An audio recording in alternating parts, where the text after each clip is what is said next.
Ang multo sa bahay ni Lola. Noong bata pa si Maria, madalas siyang dalhin ng kanyang mga magulang sa bahay ni Lola Pilar sa isang liblib na baryo sa probinsya. Ang bahay ni Lola Pilar ay isang matandang mansyon na itinayo pa noong panahon ng mga Kastila. Sa unang tingin, tila pangkaraniwan lamang ang bahay. Ngunit maraming alingas-ngas na tungkol sa mga kakaibang pangyayari rito. Isang gabi, habang natutulog si Maria sa kwartong dati ginagamit ng kanyang yumaong tita Rosa, bigla siyang nagising dahil sa malamig na hangin na pumapasok sa bintana. Agad niyang sinara ang bintana at bumalik sa kama. Subalit, narinig niya ang tila mga yabag ng paa sa labas ng kanyang kwarto. Inisip niyang baka isa sa mga kamag-anak niya iyon kaya't hindi niya pinansin. Makalipas ang ilang minuto, naramdaman ni Maria na tila may nakatingin sa kanya. Napatayo siya at tumingin sa paligid. Sa dilim, nakita niya ang hugis ng isang babae sa gilid ng kanyang kama. Ang babae ay nakasuot ng puting damit na tila basang-basa. Ang buhok nito'y nakalugay at natatakpan ang mukha. "Mamama?" tanong ni Maria, ngunit walang sumagot. Biglang kumilos ang babae. Dahan-dahan itong lumapit kay Maria at lumuha ng dugo. Sa takot, napasigaw si Maria at tumakbo palabas ng kwarto. Tinawag niya ang kanyang Lola Pilar. Agad-agad pumunta si Lola Pilar sa kwarto ni Maria at nakita ang takot na apo. "Anak, anong nangyari?" tanong ni Lola Pilar. Lola, may babae sa kwarto ko, nakakatakot siya." Tahimik lang na tumango si Lola Pilar at hinawakan ang kamay ni Maria. "Halika, apo. May ipapakita ako sa'yo." Dinala ni Lola Pilar si Maria sa lumang kwarto sa dulo ng mansyon. Binuksan niya ang isang baul at kinuha ang isang lumang litrato. "Ito ang kapatid ko, si Rosa. Namatay siya sa isang trahedya sa ilog malapit dito. Simula noon, nagmumulto siya dito sa bahay. Ngunit, hindi siya masamang espiritu. Siguro'y gusto ka lang niyang kilalanin, Maria." Mula noon, natutunan ni Maria na tanggapin ang presensya ng kanyang tita Rosa. Hindi na siya natakot tuwing nararamdaman niya ang malamig na hangin o nakakarinig ng mga yabag sa gabi. Nalaman niya na ang pagmamahal ng pamilya ay kayang lampasan kahit ang kamatayan. Sa kabila ng takot at kaba, nariyan pa rin ang alaala ng isang pamilyang nagmamahalan kahit pa sa kabilang buhay. Ang malas na pugad. Sa isang liblib na lugar sa Pilipinas, matatagpuan ang isang lumang pugad na tanyag sa mga kwento ng kababalaghan.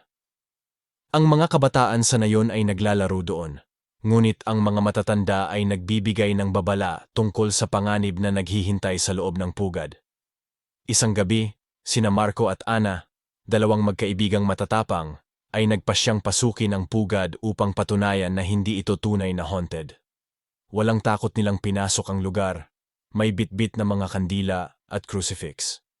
Sa kanilang paglalakbay sa loob ng pugad, napansin nilang may mga palamuting naglalaro at isang nakakatakot na bagay na naghahangad ng kanilang pagdating. Ngunit hindi sila nagpadala sa takot. Hanggang sa kanilang pagdating sa pinakalikod ng pugad, natagpuan nila ang isang nakakabahalang kwarto na puno ng mga larawan at altar. Nakaluklok sa altar ang isang makapal na libro, na tila naglalaman ng mga antigo at misteryosong salita.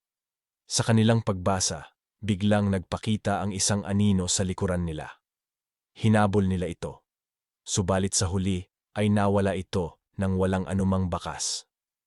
Sa pagbabalik sa kanilang tahanan, napansin nilang mayroon ng sumusunod sa kanila. Ang kanilang mga panaginip ay puno ng mga nakakatakot na pangyayari at walang pahinga ang kanilang damdamin. Habang ang araw ay lumilipas, unti-unti silang nasisiraan ng bait. Hanggang isang gabi, si Marco ay biglang nawala. Ang tanging natira ay ang kanyang crucifix na natagpuan sa labas ng pugad.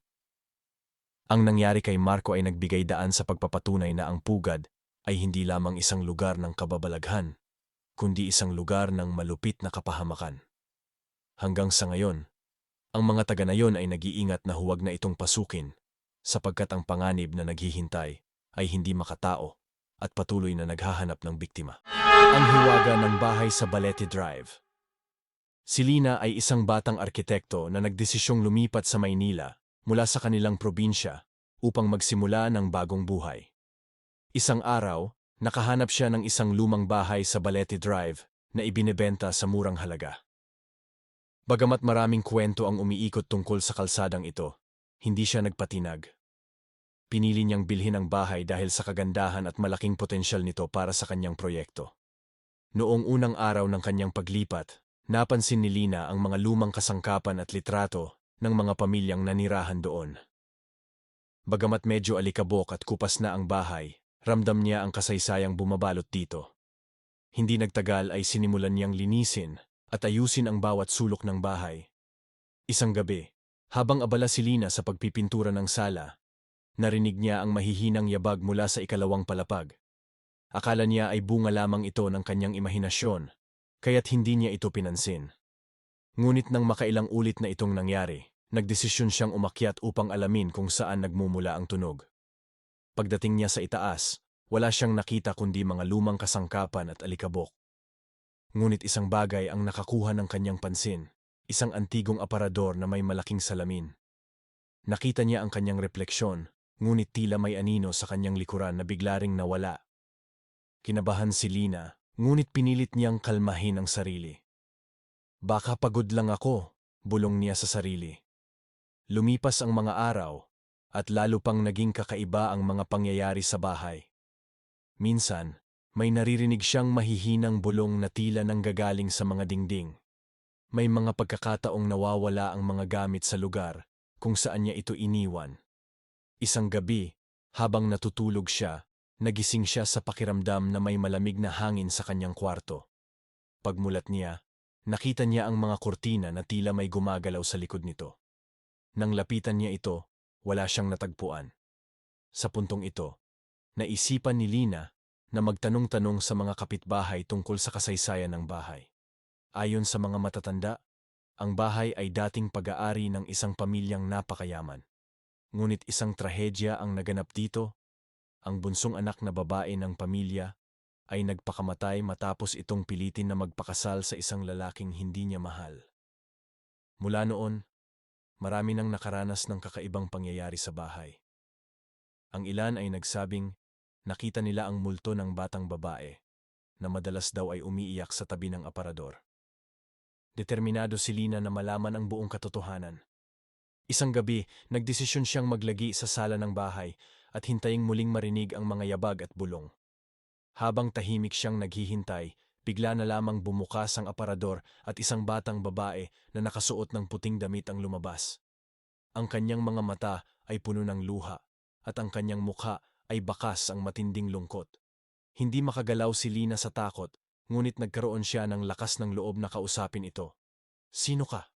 Ano ang kailangan mo?" tanong niya sa nanginginig na boses. "Siya ang nagdala sa akin dito. Siya ang nagsabi na wala na akong magagawa," sagot ng bata, habang patuloy na tumutulo ang mga luha. Biglang may lumabas na malamig na hangin at ang batang babae ay naglaho na parang bula. Ngunit bago ito mawala, nakita ni Lina ang isang makalumang kwintas na naiwan sa sahig. Pinag-aralan ni Lina ang kwintas at nalaman niyang ito ay may koneksyon sa batang babaeng nagpakita sa kanya. Nagdesisyon siyang dalhin ito sa simbahan at ipabasbas sa pari. Ayon sa pari, ang kwintas ay maaaring nagtataglay ng kaluluwa ng batang babae at ang pagpapabasbas dito ay makatutulong upang siya ay makalaya. Pag-uwi ni Lina, naramdaman niyang mas magaan na ang aura ng bahay. Sa huling pagkakataon, nakita niyang muli ang batang babae, ngunit ngayon ay nakangiti na ito. "Salamat," sabi ng bata bago tuluyang naglaho. Mula noon, hindi na muling nakaranas ng kakaibang pangyayari si Lina sa bahay. Natapos niya ang kanyang proyekto at nagpasya siyang gawing isang maliit na gallery ang bahay, kung saan maaaring ipakita ang mga lumang kasangkapan at mga kwentong bahagi ng kasaysayan nito. Ang bahay sa Balete Drive ay muling nagkaroon ng bagong buhay at si Lina ay nakahanap ng bagong tahanan. Ang mga kwento ng multo ay nanatiling bahagi ng alamat, ngunit sa wakas, ang kaluluwa ng batang babae ay nakatagpo ng kapayapaan.